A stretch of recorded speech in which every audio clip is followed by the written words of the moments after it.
Station, BBC Radio Wales. 6:21. The trial of the former Egyptian president Mohamed Morsi will begin today. He's charged with organising a mass prison break during the 2011 uprising that toppled Hosni Mubarak, as well as murdering police officers during the breakout. Meanwhile, the army has thrown its support behind Field Marshal Abdel Fattah al-Sisi, who deposed him and who appears poised to announce his own candidacy for the presidency. Let's speak to Dr. Andrea Teti, who's Director for Global Security and Governance at the University of Aberdeen, with a special interest in Egypt. Good morning. Thank you for joining us. Morning. Let's talk, first of all, about the trials that Mohamed Morsi is facing. Obviously, so far as the Muslim Brotherhood is concerned, the party of which Mr. Morsi is a member, these are political trials. Yes. How true is that?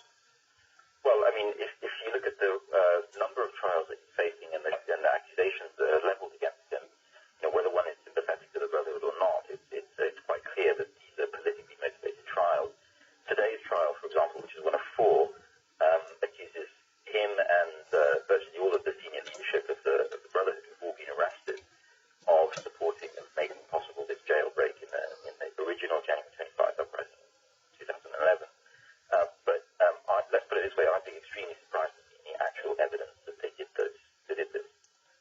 When you combine that with the army throwing its full support, perhaps not surprisingly, behind Sisi in terms of his declaring his candidature for the presidency, he seems to have a great deal of support in Egypt too, particularly among those who crave stability after the turmoil of recent years. Do you see the military continuing to support to cement its grip on power? Yes, absolutely, and this is exactly the rationale behind what's going on at the moment, because it's not just the Muslim Brotherhood that's being clamped down on, but any form of opposition. So you've seen quite a lot of activists, high profile, others who are low profile, either being arrested or harassed on trumped up charges. You've also seen academics, whether they're involved in politics or not, being arrested and accused of very similar things to the accusations that are being leveled to the Brotherhood. For example, collaborating with foreign powers, passing on secrets about Egypt to foreign powers. They're all extremely unlikely things.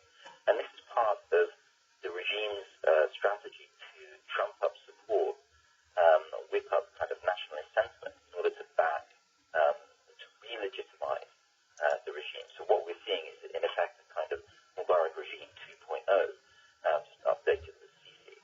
But the rhetoric is very similar. The politics are very similar. And also, we have to say, the lack of answers to Egypt's real problems are very similar. So there are a lot of people who are supporting the regime out of more or less desperation because Egypt's economic conditions are so poor. But they seem to forget, a lot of people seem to forget, that actually the regime, the Brotherhood, and the military are responsible for the current state of affairs in Egypt. Just very briefly, a comment from you on the violence that we've seen recently, two violent clashes for the anniversary of the overthrow of Mubarak and also some car bombings as well. I think the car bombings is a different issue. The anniversary of the 25th of January uprising was always going to be controversial, so it's going to be tense. And the Brotherhood supporters who opposed the removal of Morsi in a coup last July were always going to come out in demonstrations in mass, and that was always going to provoke tensions and clashes with the police.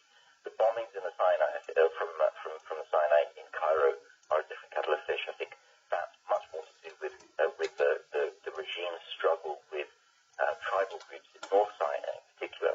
And so these are kind of more or less mafia-style messages that these two groups are sending each other. Okay, thank you very much for talking to us this morning. That was Dr. Andrea Teti, who's the Director for Global Security and Governance at the University of Aberdeen.